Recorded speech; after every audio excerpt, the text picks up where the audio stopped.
نه نزدیکتر شد. حالا خوبه بد نیست.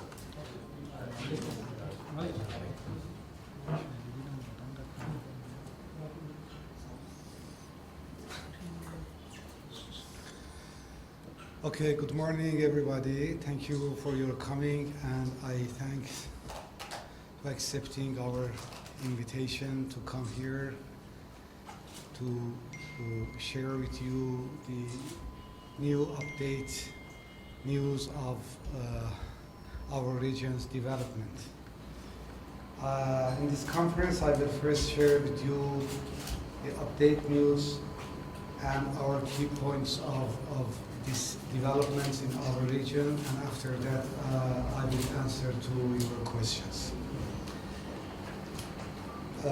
On 28th February 2026, in the midst of negotiations between Iran and United States, the United States, together with Israeli regime, repeated its aggression to Islamic Republic of Iran by carrying out military attacks and violating the territory of the Islamic Republic of Iran. On the first day of the operation, the United States deliberately attacks a girls' school in the city of Minab, massacring more than 170 schoolgirls. As you see the photos of some of them. Continuing its attacks on 25th of February, in blatant violation of all international laws and principles, the United States assassinated the leader of the Islamic Republic of Iran at his home together with his family. These attacks began by the Islamic Republic of Iran, was engaged in negotiations to resolve disputes with the United States. The attacks by the United States and the Zionist regime on civilian sites, including hospitals, schools, mosques, churches, and public properties in cities, resulted in the martyrdom of hundreds of civilians, and these attacks are still ongoing. The blatant violation of international law, including Article 2, Paragraph 4 of the United Nations Charter, which is prohibiting the use of force against other countries, occurred while international organizations, and especially the United Nations Security Council, remained completely inactive, merely observing these crimes. In response to these attacks and aggression, the Islamic Republic of Iran exercised its inherent right of self-defense according to Article 15.1 of the United Nations Charter. Iran's self-defense, including attack on United States and Zionist regime military bases, was a crushing response to the crimes of these two regimes. As repeatedly stated before, in the event of attack on Iran from United States military bases in neighboring countries, the Islamic Republic of Iran would target those bases. Observing the use of such bases by the United States in some neighboring countries, Iran carried out targeted attacks on them. It must be emphasized that Iran's attacks on United States bases in neighboring countries do not constitute a violation of these neighboring countries' sovereignty. They were solely acts of self-defense and direct response to United States attacks. Neighboring countries could not be an immune for our enemies. The important point in this regard is that, and it is our message to our neighboring countries, please don't be complicit in the crimes of the United States and Israel regime. The United States regime disregards the principles of international law, considers itself bound by no regulations, and together with the Zionist regime repeatedly violates international law and humanitarian principles. In a violation of humanitarian law, on March 2026, the IRIS Dena, a vessel of the Islamic Republic of Iran Army, returning from the multinational naval exercise Milan 2026 in India, was targeted near Sri Lanka waters by United States submarine. The United States President considered the targeting of this ship as a form of entertainment and fun. And with this fun, 104 unarmed sailors aboard Dena martyred. According to humanitarian law, attacks on the hostile party are only permitted on the battlefield, whereas this ship was more than 1,100 nautical miles from the battlefield and had no weapons or defensive capabilities. The attack on Dena, together with attack on the Minab schoolgirls, is recorded in the United States shameful record and constitutes a violation of the Geneva Conventions. Iran neither seeks war nor welcomes it. The Iranian nation is a peace-loving nation, and history bears witness to this. At the same time, we respond decisively to any aggressors in defense of our land. Countries that stand with the aggressors are, according to international law, accomplices in the regime's act of aggressions. I repeat my message. Don't be complicit in the crimes of the United States and Israel's regime. Currently, the Strait of Hormuz in territorial waters of the Islamic Republic of Iran has been declared a war zone. This does not mean the strait is closed by Iran. It is only closed to the ships of hostile countries. Thank you for your attention, and it is our point of views about the development. And if you have any question, I will answer. Yes. Ambassador, now Sri Lanka shares a very friendly relationship with Iran, and Iran has also historically been a significant supplier of oil to Sri Lanka, especially crude oil, in terms of the oil. And now, in the event of the current ongoing situation, if this situation escalates in the future, Sri Lanka may face a challenge in getting the necessary oil supply, and even would have a problem in procuring the necessary oil if Sri Lanka goes into a shortage. In such a case, will Iran step up to help Sri Lanka out of the fuel shortage, and will Iran step up to provide the necessary supplies of oil to Sri Lanka in case of such a shortage? Definitely, your answer is yes. Sri Lanka is our friend country, and as I told you, Hormuz Strait is not close to our friend country's vessels. Because of that, Iran always is ready to provide all necessities of friendly countries like Sri Lanka. And in any case, if Sri Lanka demands oil or any other necessity goods, Iran will supply and provide these goods to Sri Lanka. We don't want to see Sri Lanka in trouble. And nation of Sri Lanka is very esteemed and respected people to Iran. Excellency, last week the President hosted iftar event at the President House. But in that event, we couldn't see ambassadors of Arab countries and including you as well. as a opportunity to them to go and rebuild their capability and come again. No, we don't want to have ceasefire. We want to have ending of war with our preconditions that this kind of war will not repeat it again. Yeah, Excellency, that last week the Sri Lankan President spoke with the Qatar President. Before that, Sri Lankan President spoke with the UAE President.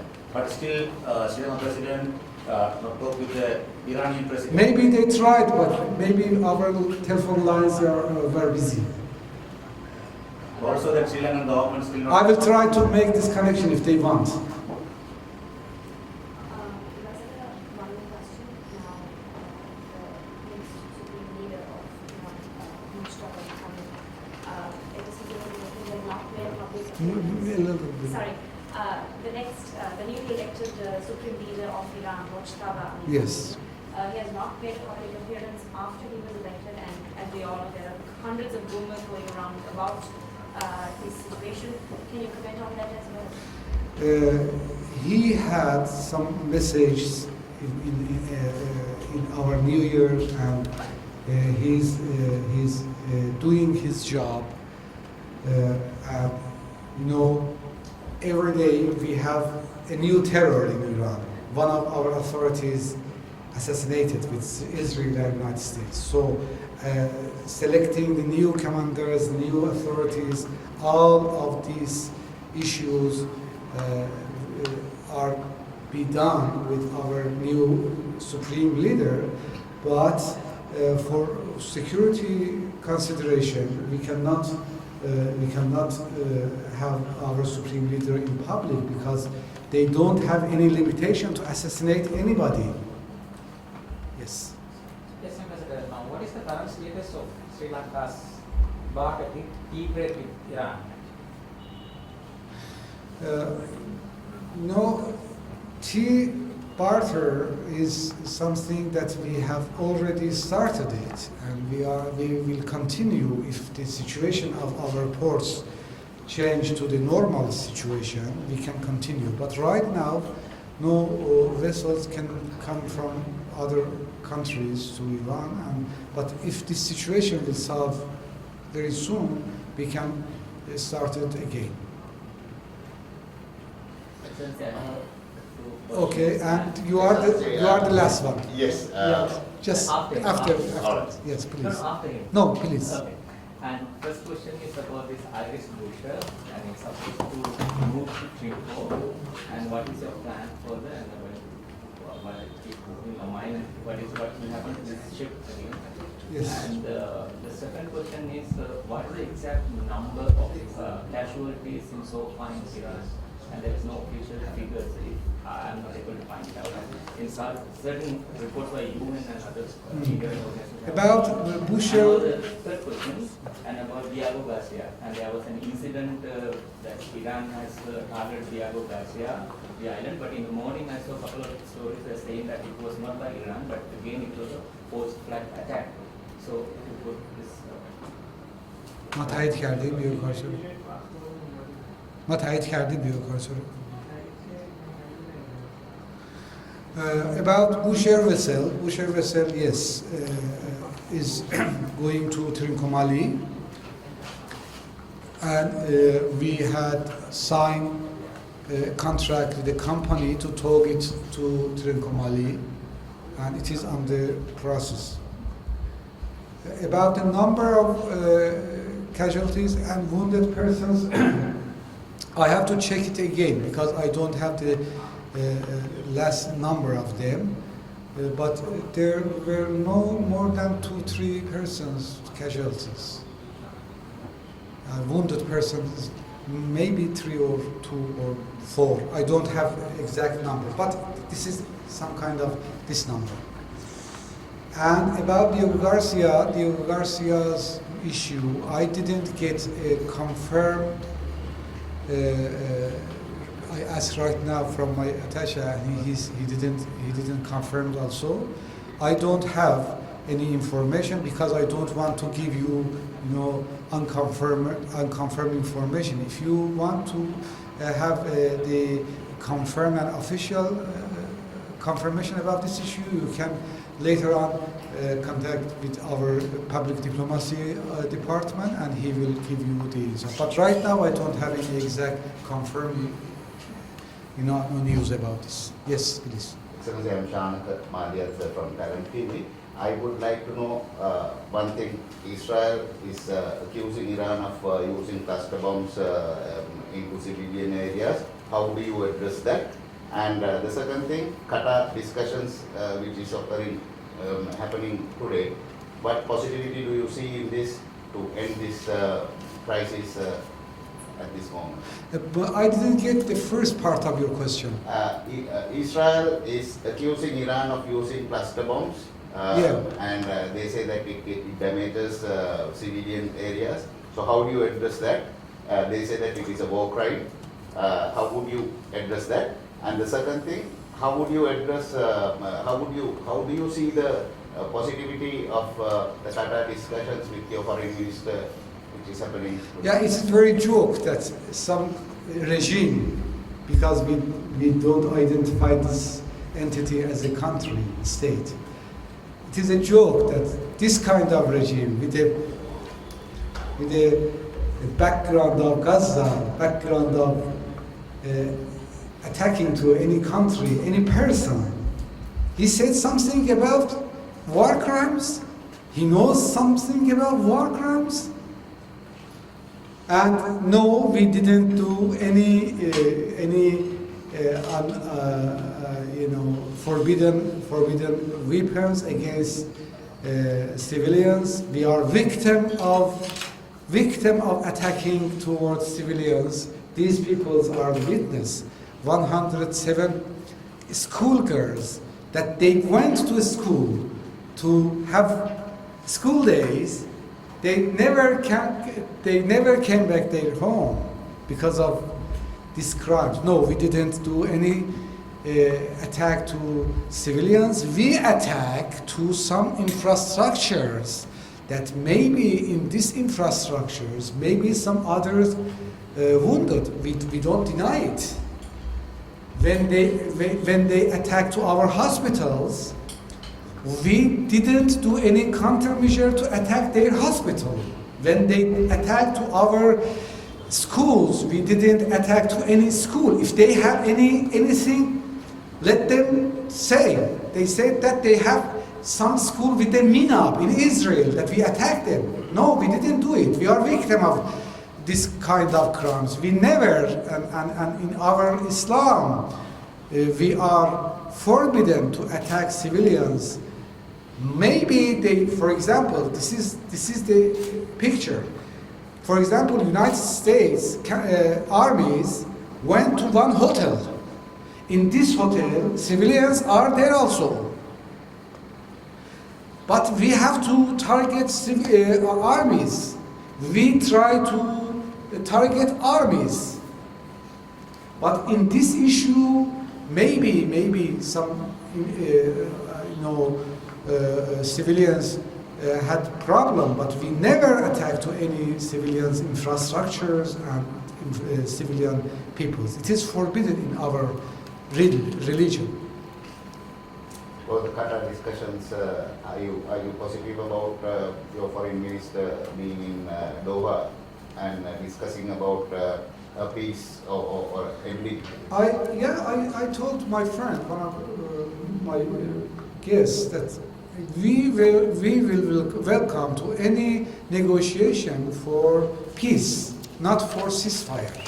There is two terms: peace and end of war, and ceasefire. Ceasefire is a breathing room for our aggressors to go and rebuild, their capability and come again. We will not let them to breathe again and come back again and attacking again.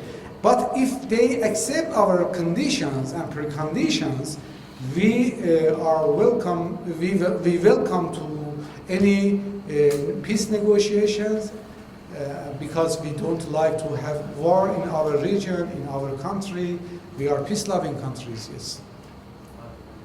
Okay. Thank you very much. Thank you for your being here.